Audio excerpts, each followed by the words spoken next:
മുൻ ധനമന്ത്രി TM. Thomas Isaac ഹൈക്കോടതിയിൽ കൊടുത്ത കേസിൽ ഇ.ഡി. കണ്ടം വഴി ഓടിയത് എന്താണ് മാധ്യമ ചർച്ചയാവാത്തത്? എന്താണ് അന്തിച്ചർച്ച ഉണ്ടാവാത്തത്? ഒത്തിരി ആഘോഷിച്ചതാണല്ലോ ഇത്. നിങ്ങൾ മാധ്യമങ്ങൾ നിങ്ങളെ പിന്നെ മാപ്രകൾ എന്ന് വിളിക്കുന്നതിൻ്റെ കാര്യം മനസ്സിലായല്ലോ.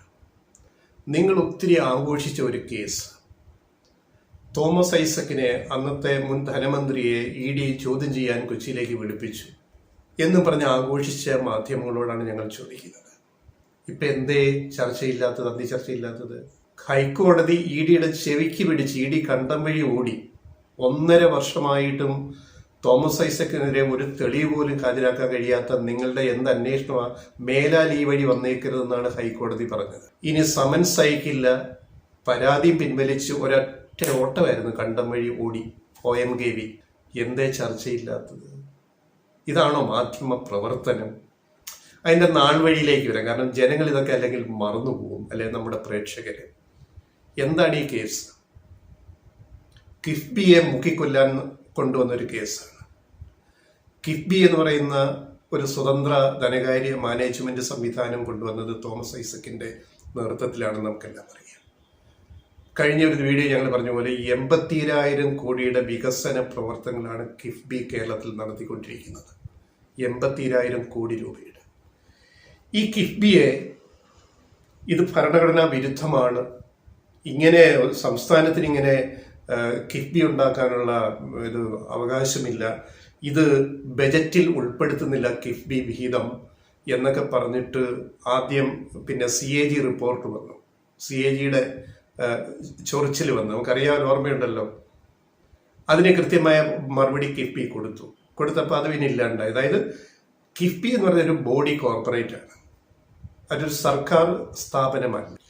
RBIയുടെ നിയമപ്രകാരം 2018 June 1 reserve bank of India ഇറക്കിയ ഉത്തരവ് പ്രകാരം ഒരു ബോഡി കോർപ്പറേറ്റിന് വിദേശത്തു നിന്ന് വരെ വായ്പ സ്വീകരിക്കാം, വികസന പ്രവർത്തനത്തിനോ പ്രോജക്റ്റുകൾക്കോ വായ്പ സ്വീകരിക്കാം. അതിനെ ബജറ്റ് പരിധിയിൽ ഉൾപ്പെടുത്താൻ ആവശ്യമില്ല. പക്ഷേ CAG റിപ്പോർട്ടിൽ ഇതാണ് ചൂണ്ടിക്കാണിച്ചത്, കിഫ്ബിയുടെ വിഹിതം ബജറ്റിൽ വരുന്നില്ല. ഇപ്പൊ കേന്ദ്ര സർക്കാർ ചെയ്യുന്നതാണ്, കിഫ്ബിയുടെ വിഹിതം പോലും ഈ കടമെടുപ്പ് പരിധിയിൽ കൊണ്ടുവന്നപ്പോൾ കേരളത്തിന്റെ കടമെടുപ്പ് പരിധി 3% GDPയുടെ 3% കുറഞ്ഞു. നമുക്ക് ആ യാഥാർത്ഥ്യം അറിയാം. കഴിഞ്ഞ ദിവസം ഞങ്ങൾ പറഞ്ഞ കാര്യങ്ങളാണ്, ആവർത്തിക്കുന്നില്ല. ഇപ്പം എന്താണ് പ്രശ്നം? EDക്ക് ആകെ അന്വേഷിക്കാവുന്നത് രണ്ട് കാര്യങ്ങളാണ്. ഒന്ന്, കള്ളപ്പണം വെളുപ്പിക്കാൻ ഈ ഫണ്ട് ഉപയോഗിച്ചിട്ടുണ്ടോ, വിദേശ ഫണ്ട് ഉപയോഗിച്ചിട്ടുണ്ടോ. 2, ഫെമയുടെ ലംഘനമുണ്ടോ. ഫെമ, ഫോറിൻ ഇത് വയലേഷൻ ആക്ട് ഉണ്ടല്ലോ, ഫെമ ചട്ടലംഘനം, അതിൻ്റെ മേൽനോട്ടം RBIക്കാണ്, റിസർവ് ബാങ്ക് ഓഫ് ഇന്ത്യക്കാണ്. അപ്പൊ ഇവിടെ കള്ളപ്പണം വെളുപ്പിച്ചിട്ടുണ്ടോ എന്നൊരു ചോദ്യം മാത്രമാണ് ED അന്വേഷിക്കുക. എങ്ങനെയാ കള്ളപ്പണം വെളുപ്പിക്കുന്നത്? ഇത് ഒരു ബാങ്ക് വഴിയാണ് ഈ പറയുന്ന വിദേശ നിക്ഷേപം കിഫ്ബിയിലേക്ക് വരുന്നത്. അതിനുവേണ്ടിയാണ് മസാല ബോണ്ടുകൾ ഇറക്കിയത്. പിന്നെ മസാല ബോണ്ടായി ചർച്ച, അത് നിയമവിരുദ്ധമാണ്. ഒരു സംസ്ഥാനത്തിന് അങ്ങനെ മസാല ബോണ്ട് ഇറക്കാൻ സാധിക്കില്ല. അപ്പോഴാണ് വീണ്ടും കിഫ്ബി മറുപടി കൊടുത്തു, ഇത് ബോഡി കോർപ്പറേറ്റ് ആണ്, RBI നിയമപ്രകാരം ഒരു ബോഡി കോർപ്പറേറ്റിന് പിന്നെ ഇങ്ങനെ ഫണ്ട് സ്വീകരിക്കാൻ അനുമതി കിട്ടും. RBI അനുമതി തന്നിട്ടാണ് ലണ്ടനിൽ മസാല ബോണ്ട് കടപ്പത്രം ഇറക്കിയത് എന്ന് കൃത്യമായ മറുപടി കൊടുത്തു. ഇതെല്ലാം കോടതി പരിശോധിച്ചിട്ടാണ് ഇപ്പൊ പറഞ്ഞ കണ്ടം വഴി ഓടിക്കോളാൻ പറഞ്ഞു. മേലാൽ ഈ വിഷയം കൊണ്ട് ഇങ്ങോട്ട് വന്നേക്കരുതെന്ന് പറഞ്ഞു. ഡോക്ടർ തോമസ് ഐസക്ക് നേരെ ഹൈക്കോടതി പോയി ഹർജി കൊടുത്തു. ED വേട്ടയാടലാണ്, ഇത് കിഫ്ബിയെ കൊല്ലാനുള്ള നാടകമാണ്, ഇതിനകത്തൊരു അടിസ്ഥാനമില്ല, നിയമപരമായിട്ടല്ലാതെ ഒന്നും കേരളം ചെയ്തിട്ടില്ല, കിഫ്ബി ചെയ്തിട്ടില്ല. എന്നിട്ടൊരു ഉദാഹരണം കൂടി അതിനകത്ത് പറയാൻ പറ്റും. National highway authority of India, NHAI. ഇപ്പം നമ്മുടെ നാട്ടിലെ ദേശീയപാത വികസനം വളരെ ഗംഭീരമായിട്ട് നടക്കുകയാണല്ലോ 2ാം പിണറായി സർക്കാരിൻ്റെ കാലത്ത്. അതിന് ഭൂമി സംസ്ഥാന ഗവൺമെന്റ് ഏറ്റെടുത്ത് കൊടുത്തത് കൊണ്ടാണ് ഈ വികസനം നടക്കുന്നത്. പക്ഷെ ഈ വികസനത്തിന് പണം എവിടുന്നാണ് വരുന്നത്? കേന്ദ്ര സർക്കാരിൽ നിന്നാണോ? അല്ല. ഇതേപോലെ മസാല ബോണ്ടിൽ നിന്ന് നാഷണൽ ഹൈവേ അതോറിറ്റി ഓഫ് ഇന്ത്യക്ക് കടമെടുക്കാം. അതൊരു ബോഡി കോർപ്പറേറ്റ് ആണ്. നാഷണൽ ഹൈവേ അതോറിറ്റി ഒരു ബോഡി കോർപ്പറേറ്റ് രൂപീകരിച്ചിട്ടാണ് വിദേശത്തു നിന്ന് വരെയുള്ള നിക്ഷേപം സ്വീകരിച്ചിട്ട് നാട്ടിലെ റോഡും പാലങ്ങളും മറ്റ് അനുബന്ധ സംവിധാനങ്ങളെല്ലാം വികസിപ്പിക്കുന്നത്.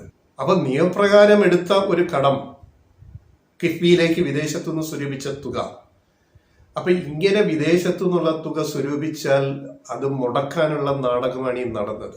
ഇഡിയും കസ്റ്റംസും മറ്റുള്ള കേന്ദ്ര ഏജൻസികൾ അറിയാമല്ലോ, ഇപ്പൊ മുടക്കി.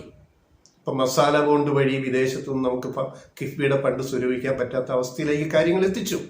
വിദേശ സഹായം സ്വീകരിച്ചുകൂടാ. മഹാപ്രളയം എന്ന കാലത്ത് UAE ഇന്ന് ഏതാണ്ട് 750 കോടി രൂപയുടെ എന്തോ സഹായം, എൻ്റെ ഓർമ്മ ശരിയാണെങ്കിൽ ഇത്രയും അതിന് തുല്യമായ സഹായം UAE ഇന്ന് ഇങ്ങോട്ട് വാഗ്ദാനം ചെയ്തിട്ടും അത് സ്വീകരിക്കാൻ പാടില്ല എന്ന് പറഞ്ഞ നരേന്ദ്രമോദി ഗവൺമെന്റ്. അദ്ദേഹം നരേന്ദ്രമോദി ഗുജറാത്തിൽ മുഖ്യമന്ത്രിയായിട്ടിരിക്കുമ്പോഴുണ്ടായ ഭൂകമ്പത്തിൽ, ഭുജിലൊക്കെ ഉണ്ടായ ഭൂകമ്പ സമയത്ത് വിദേശ സഹായം സ്വീകരിച്ചു. അതിന് കുഴപ്പമില്ല. ഗുജറാത്ത് മുഖ്യമന്ത്രിയായിരുന്ന നരേന്ദ്രമോദിക്ക് ഗുജറാത്തിലെ ഭൂകമ്പ ബാധിതരുടെ ആശ്വാസത്തിനായിട്ട് വിദേശ ഫണ്ട് സ്വീകരിക്കാം. പക്ഷെ കേരളത്തിലെ മഹാപ്രളയത്തിൽ ജനങ്ങൾ ദുരിതമനുഭവിക്കുമ്പോൾ പിണറായി വിജയൻ സർക്കാരിന് വിദേശ ഫണ്ട് സ്വീകരിക്കാൻ അനുവാദമില്ല. അത് മുടക്കി, വഴി മുടക്കി. എന്നാൽ വല്ലതും ഇങ്ങോട്ട് തന്നോ? അന്ന് ഹെലികോപ്റ്റർ ഓടിയതിന് വരെ കൂലി ചോദിച്ചു വാങ്ങി കേന്ദ്ര സർക്കാർ. അഡീഷണൽ റേഷൻ അരി തന്നതിന്റെ കൂലി ചോദിച്ച് പൈസ എണ്ണി തിരിച്ചു വാങ്ങി. എന്തെങ്കിലും സൗജന്യം ചെയ്തോ? അപ്പൊ ഈ ഒരു നാട്, നമ്മുടെ നാട് കേരളം ഇങ്ങനെ ഒരു ദുരന്തത്തിൽപ്പെട്ടപ്പോൾ കേന്ദ്രം എന്താ ചെയ്തത്? ഒന്ന് സ്വയം ഒന്നും തന്നില്ല, പിന്നെ വരാനുള്ളതും പിന്നെ മുടക്കിയ ഗവൺമെന്റാണ്. പക്ഷെ സ്വന്തം സംസ്ഥാനത്ത് ഗുജറാത്തിൽ ഇതൊക്കെ ആകാമായിരുന്നു. അപ്പൊ ഈ അദ്ദേഹം ഇന്ത്യയുടെ പ്രധാനമന്ത്രിയായതിനു ശേഷം ഈ കേന്ദ്ര ഏജൻസികളെ വെച്ചിട്ട് കേരളത്തെ വേട്ടയാടുന്നതിന്റെ ഏറ്റവും ഒടുവിലത്തെ ഉദാഹരണമാണ് ഈ പറഞ്ഞത്. പിന്നെ 2019 നവംബർ 19 RBIയിൽ നിന്ന് EDക്ക് മറുപടി കൊടുത്തു രേഖാമൂലം. അതായത് 2019 നവംബർ 19 റിസർവ് ബാങ്ക് ഓഫ് ഇന്ത്യ EDക്ക് മറുപടി കൊടുത്ത് ഈ കേസിൽ, കിഫ്ബി കേസിൽ നിയമപരമായിട്ടല്ലാതെ കിഫ്ബിയിൽ ഒന്നും നടന്നിട്ടില്ല, ഒക്കെ നിയമപരമാണ്, റിസർവ് ബാങ്ക് ഓഫ് ഇന്ത്യയുടെ അനുമതിയോടെയാണ് ഇത് നടന്നിരിക്കുന്നതെന്ന് EDക്ക് മറുപടി കൊടുത്തു. അതായത് 2019 തന്നെ, 2018 ഈ പ്രശ്നം തുടങ്ങുന്നത്, മുൻ ഗവൺമെന്റ് കാലത്ത്, കേരള ഒന്നാം പിണറായി സർക്കാരിന്റെ കാലത്ത്.